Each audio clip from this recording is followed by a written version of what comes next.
what's up, everyone out there? Thanks so much for tuning into another Addicted Fishing podcast. It's been a little bit since we've been in here. Like always, we kind of like go through waves of us doing the podcast, so you're just going to have to deal with it. I was going to say, it's always a joke. We're like, oh yeah, we're going to do more of them, and then we don't. And then the next time, we're going to do more of them, and then we don't. We're trying to maintain consistency, but with the COVID stuff, it was hard. Yeah. And then we started getting all this nice weather, so we wanted to do live feeds on the water. So we'll be back in here a bunch. We'll still be trying to record them. It's hard to podcast out there. Yeah, it's hard to We're too busy talking to each other anyway. Exactly. Anyway, thanks again so much for listening, guys. If you guys want to do us a favor, please check out our sponsor in the link below, Nick Wax. They're a sponsor of this podcast. They make awesome Gore-Tex protection material. Gore-Tex, if you guys want me to pronunciate it better. They make this material basically that you can wash your Gore-Tex material or any waterproof material, and it helps add waterproofing or restore the waterproofing on your waterproofing clothes. So check it out in the link below. Thanks. Shout out to Nick Wax. Thank you, Nick Wax. Now, we need to talk about a whole bunch of stuff. It's been forever since we've been in here. Well, we're like right on the cusp of a whole lot of things happening. I mean, we got a bunch of stuff opening up. Oceans are laying down. Steelhead are showing up. Yeah. Sockeye numbers are ridiculous. Chinook numbers are even more ridiculous. Yeah, so if you're an angler out here in the Northwest and you're following kind of what's going on, some of the fishing is starting to get really good. There's some seasons that are opening. There's some weather that's getting better. And if you're not in the Northwest and you're listening to this podcast, we're going to fill you in on just some of the cool things out here that we get to do the next couple weeks. That's right. I mean, the last 3 weeks, we're sitting here recording this podcast right on the tail end of the closure in the Columbia River, but with another opener coming up. So, I mean, let's talk a little bit about like what's been going on the last few weeks. I mean, obviously we had an amazing, great, awesome, fun to fish sockeye run. Yep. And I mean, we had 3 weeks of good fishing, and honestly, like the dam counts right now, we're about 80% of what they forecasted. I think the forecast was like 267,000 sockeye over Bonneville. No slowing down either. No, I think that should trickle down, for another 3 weeks, and it's still peaking. Mm-hmm. So I think we're gonna blow away that number. Wasn't there one year that they did the same thing, like 600,000 returned or something? Right, and it was a 300,000 fish prediction. And they got like 550. Yeah, they got those predictions down, don't they? It's hard to sockeye, right? What I've understood is that it's really hard to predict them. Sockeye and steelhead, I've been told by a few commercial fishermen and certain scientists, they run deeper and they run faster than most salmon. They kind of run together, so they're hard to track down, is what I've been told. They're probably the least known about fish in the ocean as far as those studies and the biology of them once they go out into the ocean, where they go. I mean, they got to know something about them because they gill nut the hell out of them out there, don't they? Oh, yeah. Well, it's when they school up. It's when they come in. Oh, okay. That's when they're like staging up to come into the rivers. When they're coming into the bays and up in Alaska and everything. But that makes sense. I could only imagine it's a hard species to try to predict rather than the coho and the chum and everything else where they really get the numbers close every year. Yeah, I mean, kind of. I mean, they're pretty. I don't know. They're pretty good. They usually see when a good run's coming. But as far as them getting the exact numbers, that's tough because I remember up to one year they're like, oh, you're gonna get 1 million sockeye, which is great for that river, and then they got 5 million. Yeah. But they saw the increase, and so the states, they see the kind of the trends, and then obviously, I mean, even back in 2014, they predicted good, healthy Chinook runs, and then they ended up with amazing Chinook runs. So there might be a little bit because sockeye are kind of like coho. They only go out and they only come back as one age class. They don't come back as 3s, 4s, and 5s like some of these Chinook do. But the bottom line is there was a lot of fish. Fishing was fan-freaking-tastic out there. It was a ton of fun. It was a lot of fun taking a lot of guys out there sockeye fishing because when it started kind of rolling, I didn't have a lot booked. I mean, we didn't know what the conditions were going to be. We didn't know what was going on with you totally flew by the seat of your pants. Dude, there. I did, but it was great. Packed for 3.5 weeks till they shut it down. I mean, because first off, half the people out there listening believe that, they go to Alaska to fish sockeye and then they don't think that they bite, which is always the funnest part because I literally had groups of groups of guys that were coming I just want to see how you do this because they don't bite. I can only imagine for you to sell that trip to some people over the phone, especially some somewhat experienced anglers, when you're like, "Oh, we're going to go sockeye fish tomorrow." Well, they don't bite. Yeah. Where's the way to get that for sure? Honestly, too, though, Cam, I think with sockeye in particular, there really is you got to be in certain areas, and I've learned that over the years fishing for them because I used to fish for them too back in the day all the time when the runs were good. and I would not catch very many sockeye. And these guys that were in certain specific spots would smash them.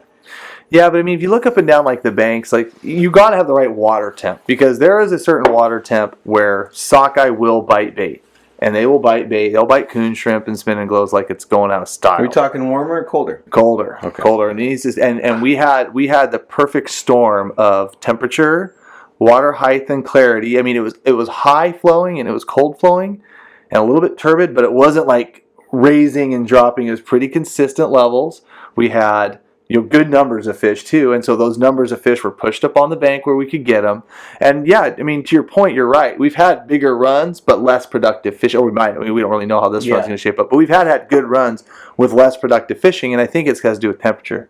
You get that 63, 64, 65 degree water, those fish really kind of turn off on that bait bite, and they go. You'll catch more on plugs. You'll catch more on spinners and gear like that.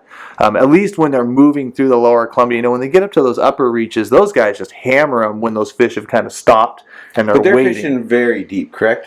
No, somewhat Deeper. deep. I mean, they're not fishing 3 foot. They're to fishing. 12 foot of water. They're fishing fish that aren't moving though. Yes. They're fishing fish that have got to where they want to go, and they're content in holding right now, and they're just staying in those upper pools. I mean, yeah, there's some good fishing over in Tri-Cities where the fish are moving through, and they get a little more condensed up there as the waters get smaller and stuff. But they don't. Yeah, TJ texted me today and said it was absolutely ridiculous. Yeah, he was like, done by 6:15. Yeah. I'm like, is that a record? He's like, no. He's like, I'll break it tomorrow. He said they had 30 plus bites.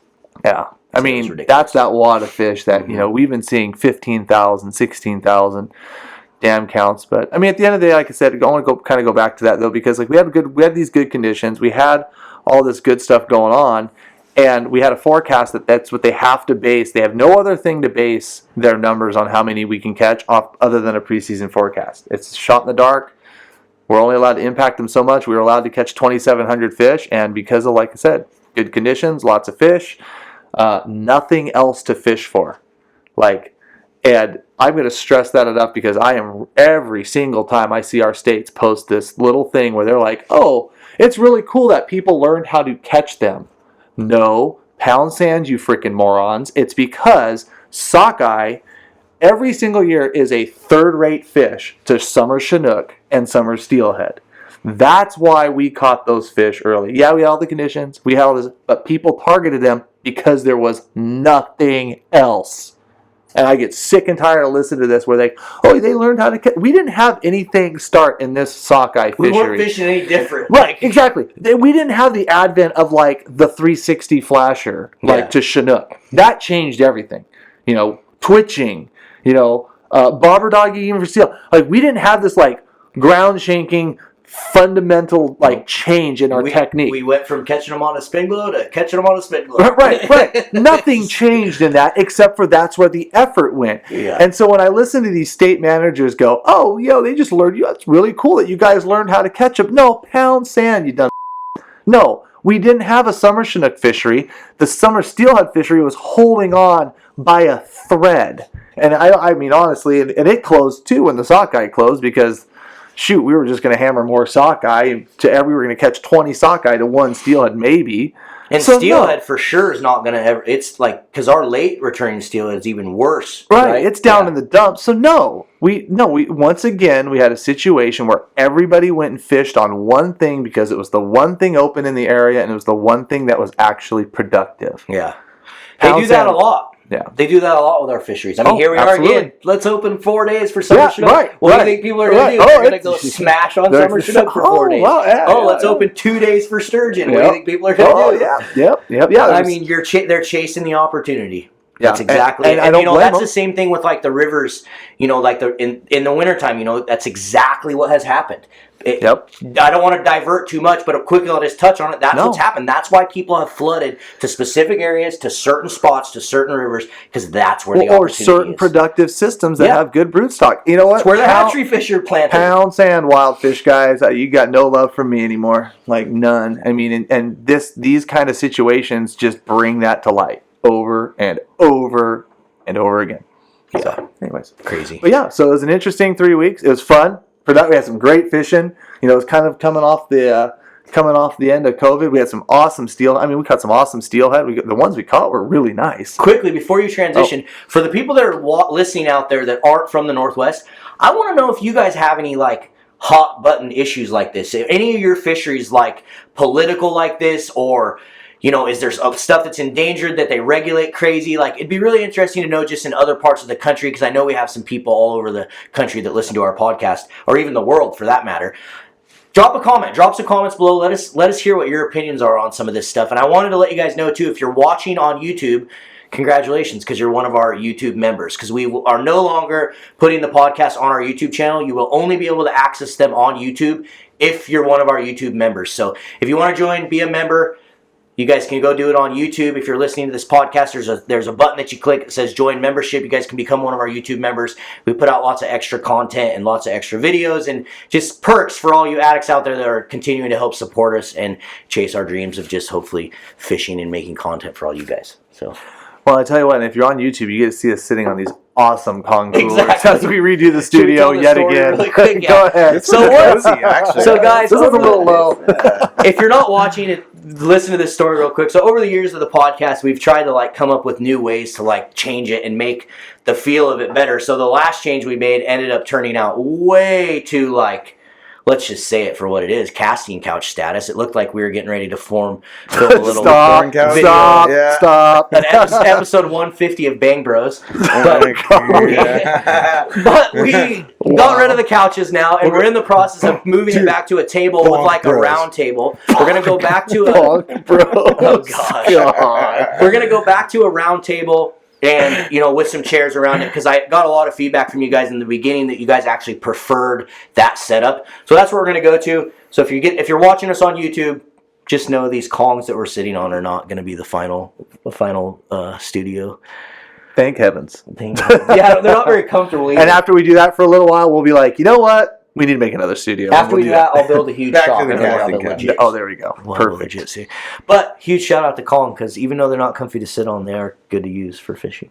Oh, yes, they are. Yes. So what else is going on? So summer Chinook's the big thing on everyone's radar. Yeah. What are you going out? Are you going summer Chinook fishing? Not one day. What? Nope. Not one day. You're going to be in the ocean. Yeah. I mean, the bottom line is, like, so before they announce, you know, that's the other thing. You mean you're going to skip 4 days? 5 days. 5 days? No, I'm going to go with I'm going to go where I can kill all the summer Chinook, too. That's the other problem is, like, you know, it's a hatchery of fish only, and I mean, that sounds so terrible. To be fair, what's that? The way you put that sounds so. Oh, I'm just going to kill them all before you guys awful, get them. Yeah. Yep. I don't care anymore. Can't wait to get out in the ocean and kill all these wild Chinook. They're all going to die, too. Just listen to it. I'm using bait. I'm going to gag them all. Like, they're dead. Every one of them. I'm going to take pictures. I'm going to take beautiful pictures of those beautiful wild fish and let them go to their resin. And I'm going to take beautiful pictures of beautiful wild fish as they're bleeding to death in my fish box. You're terrible. But to be fair, like the problem with guiding, to be fair, letter Kenny guys. But to be, damn it, gosh. Anyways, so moving on. So. Unfortunately, the way these seasons kind of pop up like this, like if I'm doing any kind of planning and I'm looking at long range forecasts, I've had to cancel. You know, I was supposed to be on the ocean, you know, the first 3 or 4 days this week. I had to bump all those because you know it's just too rough, not even worth my time going. It ain't fun. I don't care how big your boat is. Even though one guy went out and he smashed a limit of cohos like in a quick hot minute. He killed 10 super fast. So, but we're looking at a softer ocean starting Friday, and so from Friday on.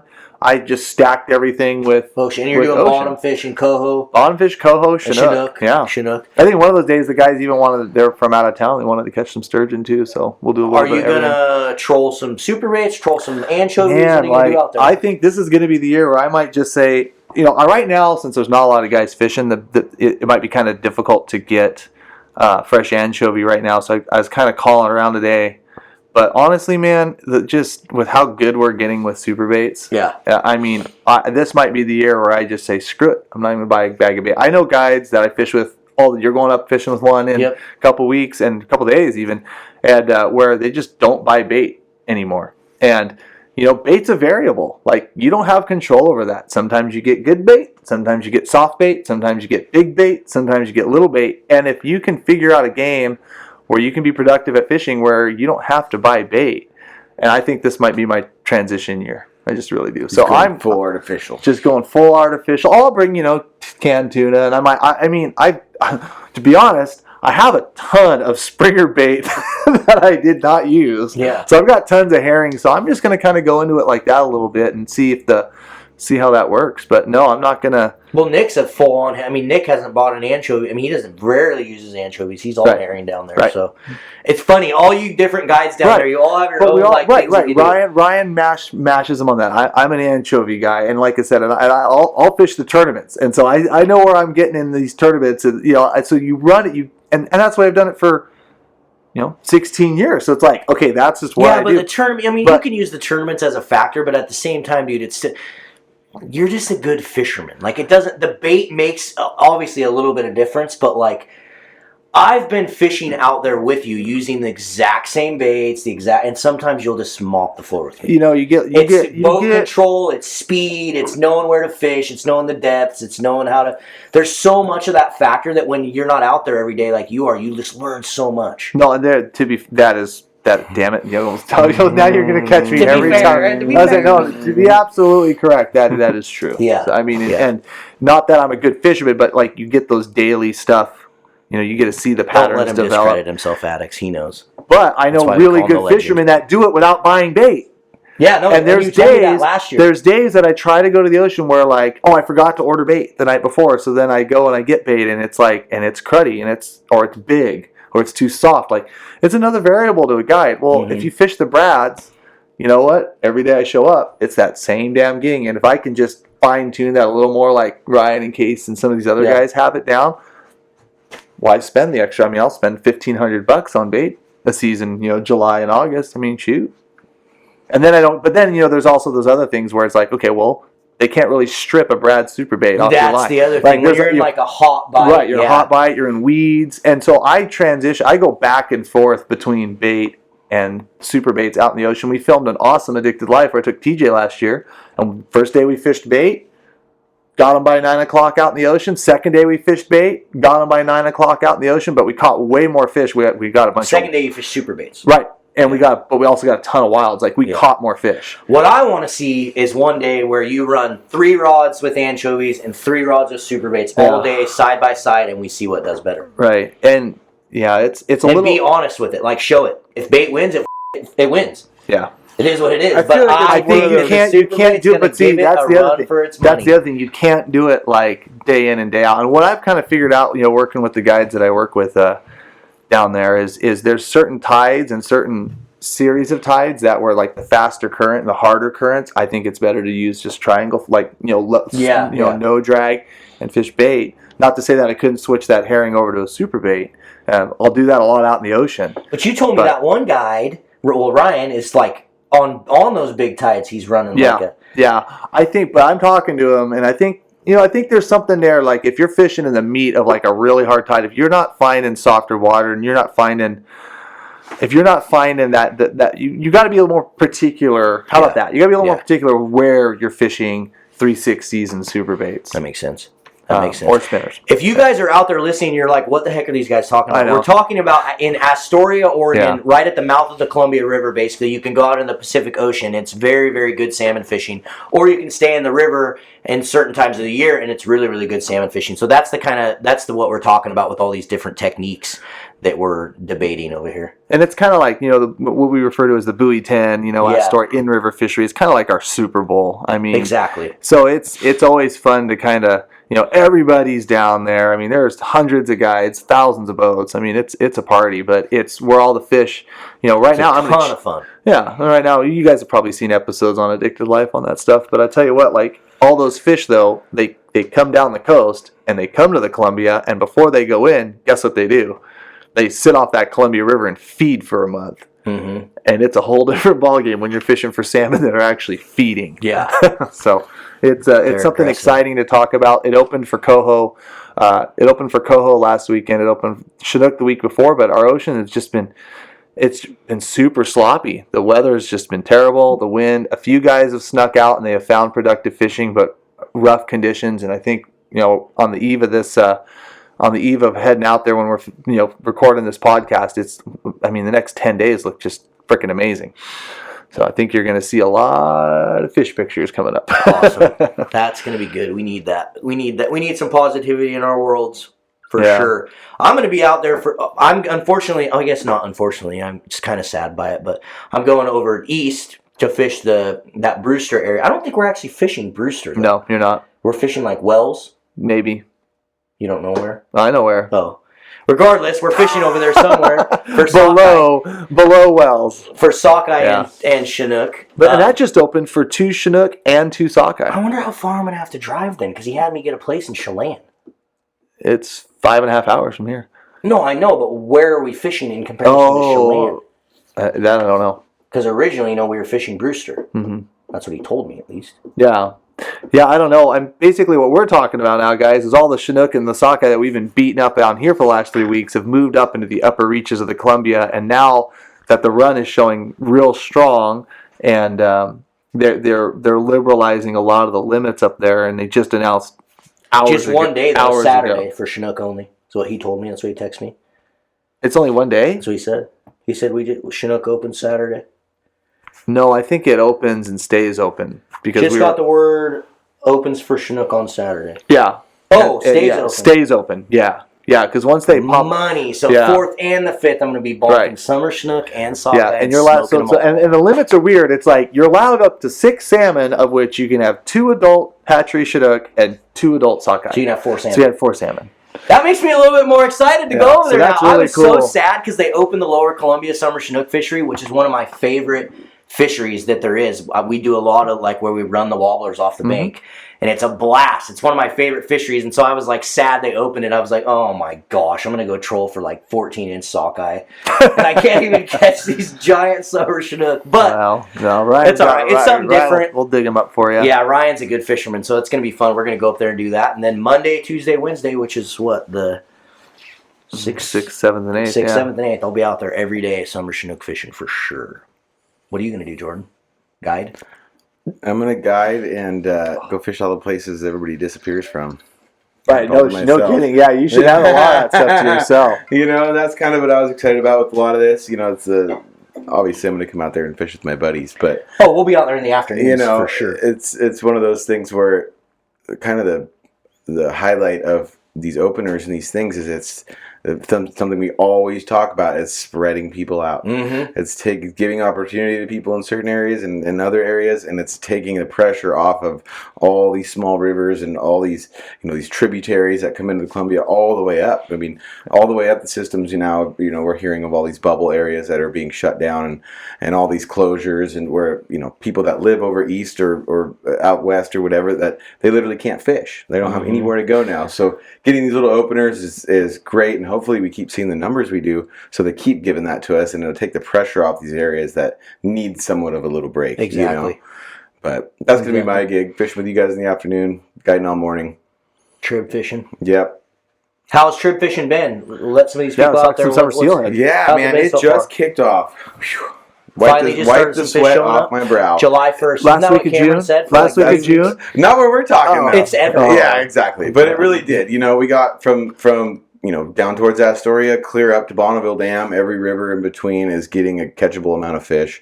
Again, pressure semi-low. We're not seeing a ton of people out there because there's other places to go. Mm-hmm. And there's numbers, the last few days I had a smile on my face.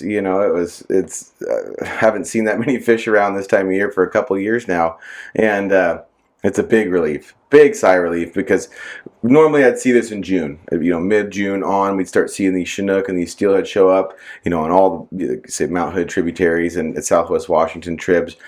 This year, of course, we didn't get a springer season in Southwest Washington, but starting to see pods of fish and big groups of fish throughout the day and catching a few fish. I mean, it's not lights out. We're not limiting every day, but we're catching fish and we're enjoying their time out there. And most of all, the conditions are just so perfect. That's everywhere. What I was noticing. Yeah. We have such a great snowpack this year. We're still getting rain today. Big time in July. I know. Yeah, it's fantastic. And it's just, and even on the nice days, it's gloomy and it's rainy and misty in the morning. You got 8 hours of good fishing time before the sun comes out, and you strip the clothes off and go out plunking all day and on the big river or But I think for everybody out there that likes beating the banks for summer steelhead or spring Chinook, we're looking at a good July. July is what a normal June would be. That's what I'm seeing. So hopefully, I honestly think it's going to carry well over into August. When everybody heads down to Buoy 10, all these dudes that don't go down that there a happens lot. every year. Yeah, I mean, I think we're gonna. And usually Coho follow. if you guys don't know that, typically once, by mid-August, every single tributary in Washington and Oregon that gets any... It has the peak of their run. Yeah, there's fish in all of them. Yep. There's fish in all of them. So loving that. Super, super grateful for it. Had a lot of fun out there. I've never done that sockeye fishing out in the Columbia, but with a little help from my friends, been out there and I never once got skunked. That was great. Really cool to get to enjoy that, and it's been a fun spring so far. Usually the fun of the whole Columbia thing and on the bank, one of the best parts for me is just being out there with your buddies on the beach. You're talking to all sorts of people and hanging out, eating food and snacking, and the dogs are around, and then the fish are just bonus. And when fishing's really good, then it's a blast out there. It's crazy good. So, well, cool. I think we got anything else we want to freaking roll on this podcast before we kind of transition over? We got a live feed to do tonight. Right. We got a really special announcement in the live feed tonight, but I think we're going to... Should we tell these people or should we make them come over to the live feed and watch it? Well, by the time they're... Well, yeah, I mean, they're going to have to go watch it when it gets published. I think they should go watch it. Yeah, that's what I think too. Because typically we do these kind of announcements on our live feed. So if you guys didn't know, you're listening to our podcast every single Wednesday. We do a live fishing show. We may be out fishing on the water, or we may be in the studio just talking fishing. And tonight we're going to make a really cool special announcement of a new partner that we just signed on with, and we're excited about it. So if you guys want to know more about that, go tune in and watch some of our live feeds. A lot of them are still on Facebook and all that stuff, so you can go back and watch any of them. There's some really good information in them. We did our summer merch drop. If you didn't know about that, then you are under a rock, because I promoted the heck out of it on like every channel that we distribute content out to. So if you didn't know about it, I'm sorry I failed you guys, but summer merch is out now. A lot of it's already sold out, honestly, but we still do have a lot left as well. There's lots of sweatshirts and t-shirts, lots of cool hats, and there's still some stuff on there. So if you want to go get yourself some merch for the summer, check it out on our website, addicted.fishing. Ooh, some other exciting news we can tell the podcast people out there. You know how I've been trying to get addictedfishing.com for like years? There's a guy that owns it. He's in Florida. His name's Captain Richie. He's got a guide service called Adrenaline Fishing. Well, years ago in back in the 90s, he went and bought like adrenalinefishing.com, addictedfishing.com, like every single website you could ever think of, right? Mm-hmm. And he just happened to buy addictedfishing.com. Well, he called me today because I sent him an email like 2 months ago, and he randomly called me today and said, "Hey, I'll sell you that domain."